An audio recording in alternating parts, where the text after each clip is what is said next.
Conjuring படத்தை நிறைய பேர் பார்த்திருப்பீங்க. ஆனா நான் இப்ப சொல்ல போறதுதான் ஒரிஜினல் ஆனபெல கதையும் கூட. இதை கேட்ட ஒரு பயங்கரமான ஸ்டோரியாவும் இருக்கும். டான் ரிவேரா அப்படிங்கிற ஒருத்தருக்கு 54 வயசு ஆகுது. அமெரிக்காவில் உள்ள ஆர்மியில வேலை பார்த்துட்டு இருந்திருக்காரு. இவர் ஒரு பேரனிமல் ஆக்டிவிஸ்டும் கூட. பேரனிமல் அப்படின்னு என்னன்னு கேக்குறீங்களா? நம்ம டே டு டே லைஃப்ல பாக்குறதுலாம் நார்மல் அப்படிங்கிற மாதிரி சொல்றோம். ஆனா இதையெல்லாம் தாண்டி நார்மலுக்கு அப்பாற்பட்ட சில விஷயங்கள்லாம் நடக்கவும் செய்யும்.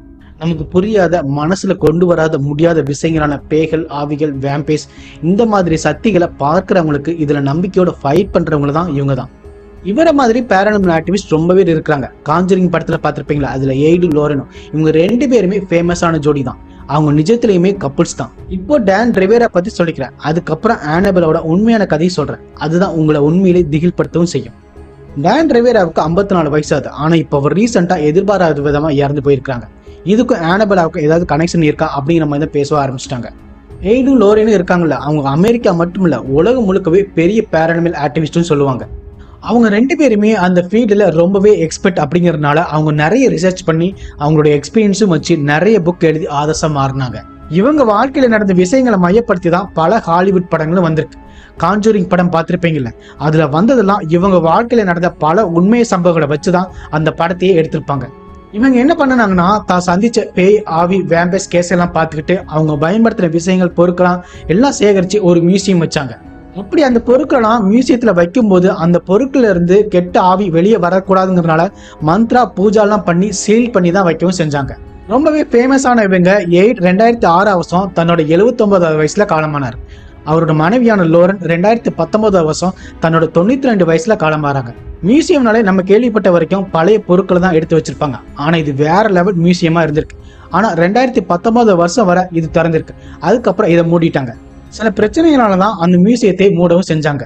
அந்த மியூசியத்தை மூணதுக்கு அப்புறம் எய்டு லோரேனோட மருமகனான எய்டன் லோரன் டான் ரிவேரா கிட்ட பேசியிருக்கிறாரு. எய்டன் லோரனும் டான் ரிவேராவும் ஒரு நல்ல ஃப்ரெண்ட்ஷிப்பும் கூட. டான் ரிவேரா ஒரு சாதாரணமான பேரனிமல் ஆக்டிவிஸ்ட் அப்படிங்கிற மாதிரி சொல்லிடவும் கூடாது. இவர் ஒரு வேற லெவல் ஆளா இருந்திருக்கிறாரு. இவர் ஒரு ஆர்மி வெட்டரனும் கூட. அதே சமயத்துல நெட்ஃபிளிக்ஸ்ல பல பேரனிமல் டாக்குமெண்ட்ரிஸை போட்டிருக்கிறார். அது எப்படின்னா, கோஸ்டோட ரியல் லைஃப் எக்ஸ்பீரியன்ஸை மிஸ் பண்ணி ஆடியன்ஸ்க்கு வேற லெவல் எக்ஸ்பீரியன்ஸை கொடுத்துருக்காரு. அதே மாதிரி டான் ரிவேரான்னு சொன்னாலே சோசியல் மீடியால வேற லெவல் ஆக்டிவா இருப்பார். டிக்டாக்லயும் சரி, யூடியூப்லயும் சரி நிறைய வீடியோக்களை அப்லோட் பண்ணியிருக்கிறார். இதெல்லாம் நடந்துகிட்டு இருக்கும்போது தான் ஆனபெலா டாலை பத்தி ஒரு பெரிய விஷயமும் வந்துச்சு. அந்த டாலை கிளாஸ் பாக்ஸ்குள்ள வச்சு ஒரு மந்திராலாம் போட்டு லாக் பண்ணி வச்சிருந்தாங்க. அது அவ்வளவு சீக்கிரம் ஓப்பன் ஆகாத மாதிரி பவர்ஃபுல்லா சீல் பண்ணியிருந்தாங்கன்னு சொல்லவும் செய்யறாங்க. இதைத்தான் ஐடன் லோரன் டான் ரிவேரா கிட்ட அந்த ஆனபெலா பாக்ஸை வெளியில எடுத்து சுற்றுப்பயணம் மேற்கணும் அப்படிங்கிற மாதிரி சொல்றாரு. அதனாலதான் டான் ரிவேராவா அந்த ஆனபெலாவை எடுத்துட்டு எய்ட் லோரன் வீட்டு இருந்த எல்லா ஹிஸ்டரியுமே எடுத்துக்கிட்டு அமெரிக்கா முழுக்க சுற்றி பார்க்க கிளம்புறாரு. இந்த டாலை எடுத்துட்டு சுற்றுப்பயணம் போகும்போது எல்லாருக்கிட்டையுமே என்ன சொல்லியிருந்தாருன்னா, இதெல்லாம் பேய்கள், ஆவிகள், கெட்ட எனர்ஜிஸ்ன்னு நீங்க பயப்பட வேண்டாம். ஆனா நீங்க அதை அவமதிக்காதீங்க, டீஸும் பண்ணாதீங்க. இல்லைன்னா தவறான விஷயங்கள் தான் நடக்கும். அதை உங்களோட லைஃப்ல ப்ராப்ளத்தையும் கிரியேட் பண்ணும் அப்படிங்கிற மாதிரி வேற லெவல் வார்னிங்கோட உண்மையும் சொல்லிக்கிட்டே இருந்தாரு. இவ்வளவையும் டான் ரிவேரா பண்ணி முடிச்சார். ஆனா ஒரு திங்கக்கிழமை அப்படியே அதிர்ச்சி காத்துட்டு இருந்துச்சு எல்லாருக்குமே. அவரோட டெட் பாடி அவர் ரூம்குள்ள கிடந்துச்சு. டான் ரிவேராவை காப்பாற்ற எவ்வளவோ முயற்சி பண்ணாங்க. சிபிஆர் வச்சு ட்ரை பண்ணாங்க. அதுக்கப்புறம் அவர் எழுந்திருக்கவே இல்லை. அது ஒரு சரியான மரணமாகவும் இருந்திருக்க வாய்ப்பு இல்லை. அது ஒரு மர்மமான மரணமா தான் அவருக்கு இருந்திருக்கும். டான் ரிவேரா அவர் செத்து போயிட்டார். அவரோட ஒய்ஃப் பேர் சேரா. அவங்களுக்கு 4 பசங்களும் இருக்கிறாங்க. இன்னும் இன்வெஸ்டிகேஷன் நடந்துகிட்டு தான் இருக்குது அவர் எப்படி இறந்து போயிட்டார் அப்படிங்கிறதுனால. அப்பதான் ஆனபெலா டால் மிஸ் ஆச்சு அப்படிங்கிற நியூஸ் ஸ்ப்ரெட் ஆச்சு. ஆனபெலா டாலையும் அதுக்கப்புறம் அவங்க கொஞ்ச நாளையே கண்டுபிடிக்கவும் செஞ்சாங்க. டான் ரிவேரா இறந்ததுக்கு ஆனபெலா தான் காரணம் அப்படிங்கிற மாதிரி சொல்லவும் செய்யறாங்க. சரி, ஆனபெலா டால் எங்க கிடைச்சது அப்படிங்கிற மாதிரி தெரியுமா? நீங்க காஞ்சூரிங் படம் பார்த்திருப்பீங்க. அதோட 3வது பாகம் செப்டம்பர் மாசம் ரிலீஸ் ஆக போகுது. அதுக்கப்புறம் தான் அந்த கதையோட முடிவா இருக்குமோ இல்லையாங்கிறது தெரியவும் வரும். எய்டும் லோரேனும் ஒரே லெவல் கப்புள் தான். ஒருவர் காம்ப்ளிமெண்ட் பண்ணிக்கிட்டு ஹஸ்பண்ட் அண்ட் ஒய்ஃபா இருக்கிற இவங்க பேரனிமல் ஆக்டிவிஸ்டை பார்த்து ரிசர்ச் பண்ணுவாங்க. ஏன்னா சில இடங்கள்ல பாசிட்டிவ் எனர்ஜி, டிவைன் பவர் இருக்குன்னு சொல்லுவாங்கல்ல, அதுக்காக தான் நாம அந்த இடங்களுக்கு அட்ராக்ட் ஆகிறோம். ஆனா ஒரு இடத்துல பிளஸ் இருக்குன்னா ஆப்போசிட்ல மைனஸும் இருக்கும். அந்த நெகட்டிவ் எனர்ஜி இருக்கிற இடங்கள்ல தான் இது மாதிரி பரபரப்பும் இருக்கவும் செய்யும். சரி, நம்ம ஆனபெலா டாலோட கதைக்கு வருவோம். 1950 வருஷம் ஜானின்னு ஒருத்தர் இருந்தார். அவருக்கு மாசாலா அப்படிங்கிற ஒரு 13 வயசு பொண்ணு இருந்தாங்க. அவர் ஒரு வீடை வாங்கினார். ஆனா அந்த வீடு தான் அடுத்த லெவல் பிரச்சனைக்கு காரணமாக ஆக போகுது. அந்த ஜானி அமெரிக்காவில் ஒரு அழகான வீட்டை வாங்கினார். அவருக்கு ஒய்ஃபும் கிடையாது. அவரோட பொண்ணு மாசாலா மட்டும்தான்.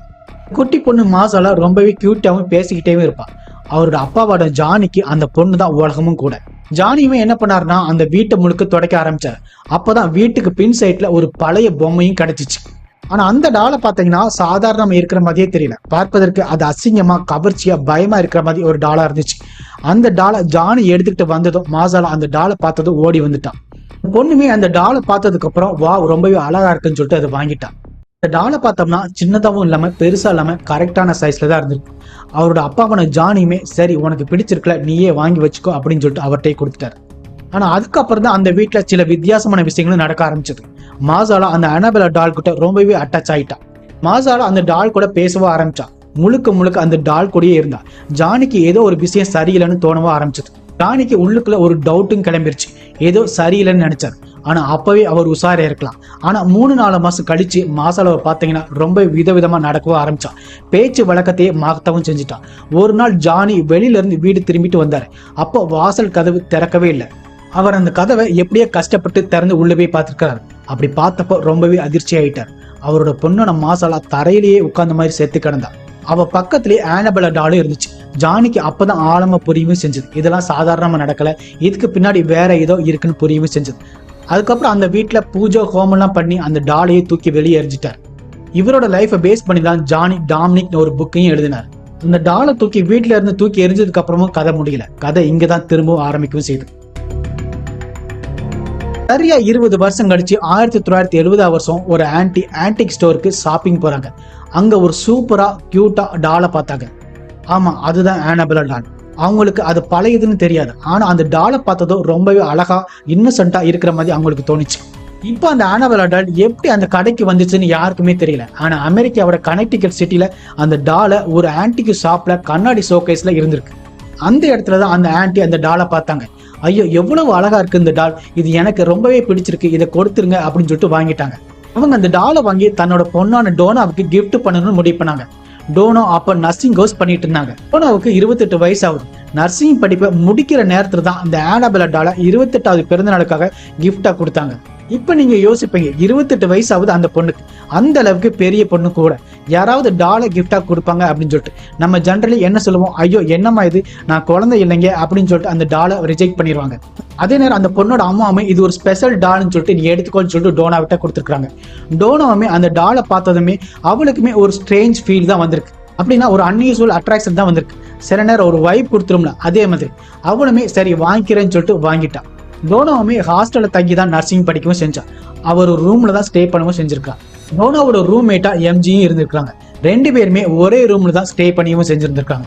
டோனா என்ன பண்ணாங்கன்னா அந்த ஆனபெலா டாலை செல்ஃப்ல வச்சுட்டு அவங்களோட லைஃப்ல பிஸியாவே இருந்தாங்க. ஆனா ஒரு நாள் வேற மாதிரி விஷயம் நடக்க ஆரம்பிச்சது. டோனா வெளியில இருந்து அந்த ஹாஸ்டலுக்கு திரும்பி வந்தாங்க. ஆனா அந்த டால் அவங்க வச்ச இடத்துல இல்ல. செல்ஃப்ல வச்சிருந்த டால் இப்ப வேற இடத்துல மாறி இருந்திருக்கு. நீங்க சும்மா நினைச்சிருப்பீங்க ஏதாவது காற்றுல வந்து விழுந்திருக்குன்னு சொல்லிட்டு. அப்படிதான் டோனாவுக்கும் தோணுச்சு. அவங்க சீரியஸாவே எடுத்துக்கவும் செய்யல. ஆனா ஒரு நாள் ராத்திரி டோனா தூங்குறப்போ அந்த டால் நார்மலா காலை மடக்கி உட்கார்ந்துருக்கிற மாதிரி வச்சிருந்திருக்காங்க செல்ஃப்ல. ஆனா அடுத்த நாள் டோனா கண் விழிச்சு பார்த்தப்போ அதிர்ச்சியிலே உறைஞ்சிட்டாங்க. அந்த டாலை அவங்க வச்சிருந்த பொசிஷன்லேயே இல்லை. முந்தின நாள் டால் அந்த செல்ஃப்ல வைக்கும் போது கைகளையும் கால்களையும் மடக்கி தான் வச்சிருந்தாங்க. ஆனா இவங்க இப்ப பார்த்தப்போ அந்த டால் நேர நிக்கிற மாதிரி இருந்திருக்கு. அதனால டோனோ எம்ஜி கிட்ட இந்த டால் நம்ம வச்சிருந்த பொசிஷன்ல இல்ல அப்படின்னு சொல்லிட்டு ரொம்பவே கன்ஃபியூஷன் ஆயிட்டாங்க. இந்த ஹாஸ்டல்ல நிஜமா ஏதோ நடக்குது, நம்ம கனவுல இருக்குமா அப்படிங்கிற மாதிரி ரொம்பவே கன்ஃபியூஷன் ஆயிட்டாங்க. எம்ஜியுமே டோனா கிட்ட இந்த டாலோட வைபே வேற மாதிரி இருக்குது, நம்ம ஏதோ மிஸ் பண்ணிருப்போம்னே தெரியல, அதனால நம்ம எம்ஜியும் டோனா கிட்ட நம்ம ஒரு எக்ஸ்பெரிமெண்ட் ட்ரை பண்ணி பார்க்கலாம்னு சொல்லிட்டு பிளான் பண்றாங்க. அந்த டாலை ஒரு பாக்ஸ்குள்ள லாக் பண்ணி வச்சுட்டு வெளியில கிளம்புறாங்க. ரூம் லாக் பண்ணிட்டு வெளியில போற மாதிரி கொஞ்ச நேரம் அங்கேயே நிக்கவும் செய்யறாங்க. கொஞ்ச நேரம் கழிச்சு அவங்களோட ரூமை திறந்து பாக்குறாங்க. அப்படி பார்த்து அவங்க 2 பேருமே ஷாக் ஆயிட்டாங்க. அந்த டால் அந்த சோஃபா மேல படுத்துக்கிட்டு இருந்துச்சு. சும்மா படுத்துக்கிட்டு இல்ல, அந்த டாலோட ஃபேஸோட எக்ஸ்பிரஷனே வேற மாதிரி இருந்துச்சு. நம்ம படத்துலலாம் பார்ப்போம்ல அந்த மாதிரி ஒரு பயங்கரமான முகத்தோட அந்த டால் இருந்திருக்கு. டோனோவும் எம்ஜியும் ரொம்பவே பேனிக் ஆகுறாங்க. இது எப்படி வந்துச்சுங்க, அவ்வளவு கஷ்டப்பட்டு லாக் பண்ணி வச்ச டால் எப்படி சோஃபா மேல வந்துச்சு அப்படின்னு நினைக்கிறாங்க. அப்பதான் அவங்க யோசிக்கிறாங்க இந்த டால் ரொம்பவே டேஞ்சரஸ் ஆனது அப்படின்னு சொல்லிட்டு வெளியில போயிடலாம் அப்படிங்கிற மாதிரி நினைக்கிறாங்க. அப்பதான் ஒரு வேற லெவல் ட்விஸ்டும் நடக்குது. சோஃபால இருந்து அந்த டாலை எடுக்க முயற்சி பண்றாங்க. ஆனா அவங்களால அதை எடுக்கவே முடியல. அவங்க 2 பேருமே பயந்து இதுக்கு மேல எந்த ஃபோர்ஸுமே பண்ண முடியாது, இது சோலோட கனெக்ட் ஆயிருக்கு அப்படிங்கிற மாதிரி நினைக்கிறாங்க. அதனால இதை ஸ்பிரிச்சுவல் ஆக்டிவிட்டியை ட்ரை பண்ணணும் அப்படின்னு நினைக்கிறாங்க. அதனால ஒரு ப்ரீஸ்டையும் அழைக்கவும் செய்யறாங்க. அந்த ப்ரீஸ்ட் வந்ததுக்கு அப்புறம் தான் எல்லா உண்மையுமே வெளியே வரவும் செய்யுது. அந்த டாலுக்குள்ள ஒரு 7 வயசு பொண்ணோட ஆன்மா இருக்குன்னு தெரியுது. அந்த பொண்ணோட பேர் தான் ஆனபெலா. அந்த ஆனபெலோட கதையை அந்த டாலும் சொல்ல ஆரம்பிக்குது. அழகான குடும்பத்துல தான் அந்த பெண் இருந்திருக்கு. ஆனா ஒரு பெரிய ஆக்சிடென்ட்ல தன்னோட குடும்பத்தையே இழந்துருச்சு. அவளோட அப்பா அம்மா 2 பேருமே இறந்து போயிட்டாங்க. ஆனா ஆனபெலா மட்டும் உயிரோடு இருந்திருக்கு. ஆனா அதுக்கப்புறம் அந்த பொண்ணு பல கொடூரங்களையும் சந்திச்சிருக்கு. ஒரு நாள் அந்த பெண்ணை சில பேர் காட்டுக்கு கூட்டிட்டு போய் சித்திரவதை செஞ்சு கொன்னுட்டாங்க. அவளை யாருமே காப்பாற்றவும் முடியல. அந்த காட்டுக்குள்ளதான் அந்த பெண்ணோட உயிரும் போச்சு. ஆனா அவளோட ஆன்மா அந்த வீட்டுக்குள்ள தான் சுத்திக்கிட்டே இருந்துச்சு. அவளோட ஆன்மாவும் அந்த வீட்டுக்குள்ள இருந்து டாலுக்குள்ள போயிருச்சு. அந்த டால் தான் அந்த ரிவெஞ்ச் எடுக்கணும் அப்படிங்கிற மாதிரி நினைச்சுக்கிட்டே இருந்திருக்கு. ஆனா தன்னோட வேண்டுதலை முடிக்கவே முடியல அப்படிங்கிற மாதிரி அந்த டால் சொல்லியிருக்கு. அதே நேரம் அந்த சோஃபால அந்த டால் படுத்துக்கிட்டு இருந்துச்சுல, அந்த டாலுக்கு பக்கத்திலே ஒரு சின்ன பேப்பர்ல ஒன்று எழுதியிருந்திருக்கு. அந்த பேப்பர்ல ஹெல்ப் மீ அப்படிங்கிற மாதிரி எழுதியிருக்கு. அந்த டாலுக்குள்ள 7 வயசு குழந்தையோட ஆன்மா தான் இருந்திருக்கு. அதனால ஒரு அப்பாவி ஆவி தான் அந்த டாலுக்குள்ள இருக்கு அப்படிங்கிற மாதிரி கதையை கேட்டுட்டு டோனாவும் எம்ஜியும் ரொம்பவே வருத்தப்படுறாங்க. அதனால அந்த டால் கிட்ட நீ எங்க கூடயே இருக்கலாம் அப்படிங்கிற மாதிரி முடிவு பண்ணி சொல்லிட்டாங்க. இதுக்கப்புறம் தான் கேமே ஸ்டார்ட் ஆகுதுங்க. இது வரைக்கும் அவங்க நினைச்சது இது ஒரு அப்பாவி ஆவியோட கதை அப்படிங்கிற மாதிரி நினைச்சிருந்தாங்க. ஆனா உண்மையிலேயே கதையோட இருண்ட பக்கம் அதுக்கப்புறம் தான் ஆரம்பிக்கவும் போகுது. அதுக்கப்புறம் டோனாவோட வாழ்க்கை கொஞ்சம் கொஞ்சமா மாற ஆரம்பிச்சது. அவங்க நினைச்ச மாதிரி இல்லை அந்த டால். அந்த டாலோட விஷம் கொஞ்சம் கொஞ்சமா கடைய ஆரம்பிச்சது. டோனாவும் எம்ஜியும் அந்த ரூம்ல இருக்கும் போதே அந்த டால் அங்கேயும் இங்கேயும் நடமாடவா ஆரம்பிச்சது. அதனால அவங்க 2 பேருமே பயப்படவா ஆரம்பிச்சாங்க. அதே நேரத்துல டோனாவும் அவளோட உடம்புல சில விசித்திரமான மாற்றங்கள் வர்ற மாதிரி ஃபீல் ஆக ஆரம்பிச்சாங்க. இந்த சேஞ்சஸ் தான் நம்ம முன்னாடி பார்த்த 13 வயசு பொண்ணான மாசாலாவுக்கும் நடந்துச்சு. டோனாவுக்கு கொஞ்சம் கொஞ்சமா புரிய ஆரம்பிச்சது தன்னோட உடம்புல ஏதோ ஒரு நடக்குது அப்படின்னு சொல்லிட்டு. அந்த நேரத்துல தான் டோனாவுக்கு ஒரு ஃபோன் கால் வந்துச்சு. அவளோட க்ளோஸ் ஃப்ரெண்டான லூயி கால் பண்ணி பேசியிருந்தார். லூயும் டோனாவும் லவ்வர்ஸும் கூட. லூயி டோனா கிட்ட தான் கொஞ்ச நாள் உங்க ரூம்ல ஸ்டே பண்ணிட்டோமான்னு கேட்கவும் செய்யறாரு. அதுக்கு டோனாவுமே ஒத்துக்கவும் செய்யறாங்க. லூயி டோனாவை பார்த்ததுமே உனக்கு உடம்பு சரியில்லையா அப்படிங்கிற மாதிரி கேட்கிறாரு. ஆனா அதுக்கு டோனா நான் நல்லாதான் இருக்கேன்னு சொல்லிட்டு சமாளிக்கவும் செய்யறாங்க. அப்பதான் லூயி டோலை பார்த்துட்டு இதனா டால் ரொம்பவே அசிங்கமா இருக்குன்னு சொல்லிட்டு கிண்டல் பண்ணவும் செய்யறாரு.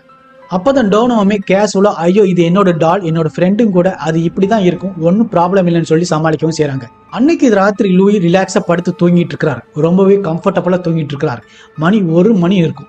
அந்த நேரத்துலதான் ஒரு திடீர்னு அதிர்ச்சியும் ஏற்படுது. அவருக்கு கண் விழிச்சு பாக்குறாரு.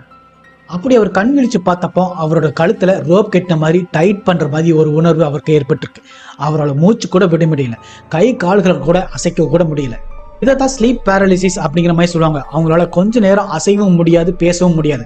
அவனுக்கு எதுவுமே புரியல. அதுல இருந்து தப்பிக்க எவ்வளவோ முயற்சி பண்றாரு. ஒரு செகண்ட்ல லூயியோட மனசுல ஒரு ஜெர்க் ஆகி வேக்கப் ஆகிற மாதிரி ஃபீல் பண்ணவும் செய்யறாரு. அவனால் எப்படியோ அந்த பேரலிசிஸ் இருந்து வெளியே வந்து ஓட முயற்சி பண்றாரு. ஆனா அந்த கணம் தான் அவன் முன்னாடி ஆனபெலா டாலி நிக்குது. ஒரே பயங்கரமான பொசிஷன்லயும் நிக்கவும் செய்யுது. அந்த டாலோட ஃபேஸ் எக்ஸ்பிரஷன் வேற லெவல்ல பயங்கரமான லுக்கோட நிக்கவும் செஞ்சுது. லூயிக்கு பேய் அடிச்ச மாதிரி ஃபீல் ஆயிருக்கு. இது என்னடா நடக்குதுன்னு சொல்லிட்டு அதிர்ச்சியில ஃப்ரீஸ் ஆயிட்டாரு. அவனோட மனசை காமாக ரொம்பவே ட்ரை பண்ணவும் செய்யறாரு. அந்த டாலை கான்சென்ட்ரேட் பண்ணி ரொம்பவே பார்க்கவும் செய்யறாரு. அப்பதான் அவனோட செஸ்ட்ல ரொம்பவே ஸ்கிராச்சஸ் இருந்திருக்கு. அந்த ஸ்கிராச்சஸ்ல இருந்து பிளட்டும் வந்திருக்கு. அவனோட செஸ்டோட வெயிட்டும் ரொம்பவே ஹெவியா ஃபீல் ஆகிற மாதிரி ஆரம்பிச்சிருக்கு. அந்த டால் அவன் பார்க்கும்போது டாலோட பாடி மேலையும் பார்த்தீங்கன்னா ஒரு டீப்பான நெயில் மார்க் இருந்திருக்கு. பிளட் ஸ்டெயினும் இருந்திருக்கு. இப்பதான் அந்த நிமிஷத்துலதான் அவனுக்கு புரிய ஆரம்பிச்சிருக்கு இது ஒரு நார்மலான டாலே இல்லைன்னு சொல்லிட்டு. இது ஒரு டெவிலோட டால்னு நினைச்சிருக்கான். லூயி டோனாவை எழுப்பி நடந்தது சொல்லவும் செய்யறான். இந்த டால் இங்க வச்சிருக்காதீங்க, இல்லைன்னா நீங்க செத்துருவீங்க அப்படிங்கிற மாதிரி டோனா கிட்ட சொல்றாரு. அப்பதான் டோனாவுக்கு ஃபைனலா புரியவும் ஆரம்பிக்கும். இது ஒரு இன்னோசன்ட் டால் அப்படிங்கிற மாதிரி நினைச்சேன். ஆனா இதோட இம்பாக்ட் வேற மாதிரி இருக்கு அப்படிங்கிற மாதிரி நினைச்சிருக்காங்க. அப்பதான் டோனாவோட மைண்ட்லமே ஒன்னு டிசைட் பண்ணவும் செய்யறாங்க. இது நம்மளால ஹேண்டில் பண்ணவே முடியாது, பேரனமல் இன்வெஸ்டிகேட்டர்ஸ் தான் கூப்பிடணும் அப்படிங்கிற மாதிரி நினைக்கிறாங்க. ஃபைனலா டோனா ஏடன் லோரன் வாரனை கான்டெக்ட் பண்ணவும் செய்யறாங்க. ஏடன் லோரன் அவங்க ஒரு பிரீஸ்டையும் கொண்டு வராங்க அந்த ரூமுக்கு. அவங்க அந்த வீட்டுக்கு வந்ததும் ஒரு பெரிய பூஜை மாதிரி ஆரம்பிக்கவும் செய்யறாங்க. அவங்க அதை பண்ண வேற லெவல் ட்விஸ்டோ ஆரம்பிக்குது. இந்த டாலோட சாபம் இதுக்கு பின்னாடி இருக்கிற எனர்ஜி அப்படின்னு நினைச்சுதான் டோனாவும் எம்ஜியும் நினைச்சாங்க. 7 வயசு குழந்தையோட ஆன்மா தான் இந்த டால்ல இருக்குன்னு நினைச்சாங்க. ஆனா குழந்தையோட ஆவிங்கிறத விட ஒரு பேயோட ஆன்மா தான் அதுல இருக்கவும் செஞ்சிருக்கு. அது கண்டினியூஸா ஒருத்தரோட உடம்புல உள்ள போக தேடிக்கிட்டே இருக்கு. இதுதான் அதோட அல்டிமேட் பிளானும் கூட. சப்போஸ் ஒருத்தர் ஸ்ட்ராங்கா ஆரோக்கியம் இருந்தாங்கன்னா அந்த பவர்ஃபுல் பாடிக்குள்ள கண்ட்ரோல் பண்ணவும் செய்யும். அதே சமயம் அவங்க வீக்கான பாடியா இருந்துச்சுன்னா அவங்க செத்து போயிடுவாங்க. அவங்களோட லைஃபையே முழுசா எடுக்கவும் செஞ்சிரும். டோனாவோட பாடிக்குள்ள தான் டெவிலுக்கு நெக்ஸ்ட் டார்கெட்டாவும் இருந்திருக்கு. சப்போஸ் அந்த டாலோட ஆன்மா டோனாவோட உடம்புக்குள்ள போயிருந்துச்சுன்னா அதோட சபதத்தை முடிக்க பிளான் பண்ணவும் செஞ்சிருக்கு. இப்படி அங்க பூஜை நடந்துட்டு இருக்கும் போதுதான் லூயி ரொம்பவே பயந்து இந்த டால் இங்க வச்சிருக்காதீங்கன்னு சொல்லிட்டு வீட்டை விட்டே ஓடி போயிட்டார். ஏடன் லோரன் வாரனும் இம்மிடியேட்டா ஆக்ஷனை ஸ்டார்ட் பண்றாங்க. அவங்க மந்திர ஜபம் பண்ணி அந்த டாலை ஒரு கிளாஸ் கேஸ்க்குள்ள சீல் பண்ணவும் செய்யறாங்க. அதுக்கப்புறமே இந்த கிளாஸ் கேஸ்க்கு மேல மந்திரம் எல்லாம் ஜெபிச்சு தண்ணி எல்லாம் தெளிக்கிறாங்க. ஒரு ஸ்பிரிச்சுவல் லேயரை கிரியேட் பண்ணவும் செய்யறாங்க. இதெல்லாம் ஏடு லேயரும் பண்ணி முடிச்சதுக்கு அப்புறம் டோனா கிட்ட இந்த டாலோட கஸ் கண்ட்ரோல் பண்ணி வச்சிருக்கிறோம், ஆனா இந்த கிளாஸோட கேஸை ஓபன் பண்ணினா கதை மறுபடியும் ஆரம்பிக்கும் அப்படிங்கிற மாதிரி சொல்லியிருந்தாங்க. அதே நேரம் அந்த லேபிள்ல டு நாட் ஓபன் பாசிட்டிவ்லி அப்படிங்கிற மாதிரி எழுதியும் வச்சாங்க. அதுக்கப்புறமா அந்த டாலை வேரன் மியூசியத்துக்கு எடுத்துட்டு போறாங்க. அதுதான் இப்ப கனெக்டிகட்ல இருக்கிற ஆக்கல்ட் மியூசியம். ஏடியும் லேரனும் அந்த டால் எடுத்துட்டு கார்ல போறாங்க. அப்படி அவங்க கார்ல போகும்போது கார் பிரேக் டவுனும் ஆகுது. அவங்க அப்படி கார் ஓட்டும் போது அந்த கார் அவங்களோட கண்ட்ரோல் இல்லாமயே போகுது. அந்த செகண்ட்ல தான் அவங்க 2 பேருக்குமே புரியுது இது எல்லாமே ஆனபெல் அவள்தான் சொல்லிட்டு. எப்படியோ அந்த டாலை மியூசியத்துக்கு கொண்டு போய் அந்த டாலை சீல் பண்ணி வச்சிருந்தாங்க. இந்த ஆனபெல் டாலை அந்த மியூசியத்துக்கு வச்சதுக்கு அப்புறம் அமெரிக்கா முழுக்கவே ஆனபெல் டால் ரொம்பவே ஃபேமஸ் ஆகுது. ஒரு 7-8 வருஷத்துக்கு முன்னாடி ஒரு கப்பல் அந்த மியூசியத்துக்கு விசிட் பண்றாங்க. அந்த டாலை பார்த்ததும் அந்த கப்பல்ஸ் வந்து காமெடி பண்ணவும் செய்யறாங்க, ரொம்பவே கிண்டல் பண்ணவும் செய்யறாங்க. ஆனா ஆனபெல் டாலை யாராவது இன்சல்ட் பண்ணாங்கன்னா அதோட கஸ் அதை தொடரவும் செய்யும். அது தெரியாமயே அந்த கப்பல்ஸ் அந்த டாலை வந்து இன்சல்ட் பண்ணவும் செய்யறாங்க. இந்த கப்பல்ஸ் மியூசியத்தில் உள்ள எல்லாத்தையுமே பார்த்துட்டு திரும்ப வீட்டுக்கு போறாங்க. ஆனா போற வழியிலேயே அவங்களோட கார் ஆக்சிடென்ட் ஆகுது. அந்த கார் ஆக்சிடென்ட்ல ஸ்பாட்லயே அவரோட ஹஸ்பண்ட் இறந்து போறாரு. அவரோட ஒய்ஃப் மட்டும் தப்பிக்கிறாங்க. ஆனா கோமா ஸ்டேஜ்லயே தான் இருந்தாங்க. அதனாலதான் நிறைய பேர் சொல்றாங்க ஆனபெல் டாலை யாருமே இன்சல்ட் பண்ணக்கூடாதுன்னு சொல்லி. 2019 வருஷத்துக்கு அப்புறம் வேற மியூசியத்தை க்ளோஸும் பண்ணிட்டாங்க. அபிஷியலா சோனிங் இஷ்யூ அப்படின்னு தான் சொல்றாங்க. ஆனா உண்மையிலேயே சொல்லப்போனா இந்த மியூசியம்ல நிறைய ஆக்சிடென்ட் நடக்கவும் செஞ்சிருக்கு. அதனாலதான் அந்த டாலோட கஸ் அப்படிங்கிற மாதிரி சொல்லவும் செய்யறாங்க. அதுக்கப்புறம் தான் டான் ரிவேரா இந்த டாலை எடுத்துட்டு உலகம் முழுக்க சுத்தி பார்க்கவும் போனார். டான் ரிவேரா ஒரு பேரானமல் ஆக்டிவிஸ்ட் தான். அதனால தான் இதை கண்ட்ரோல் பண்ணிக்கிறேன் அப்படிங்கிற மாதிரி தான் அந்த டாலை எடுத்துட்டே போனார். ஆனா கடைசியா அவரோட லைஃபே இப்ப முடிஞ்சிருச்சு. சரி, இப்ப நீங்க சொல்லுங்க, இதெல்லாம் ஒரு கதையா இல்லைன்னா ரியல் லைஃப்ல நடந்த கோ இன்சிடென்ட்ஸான்னு சொல்லிட்டு கமெண்ட் பாக்ஸ்ல கமெண்ட் பண்ணுங்க.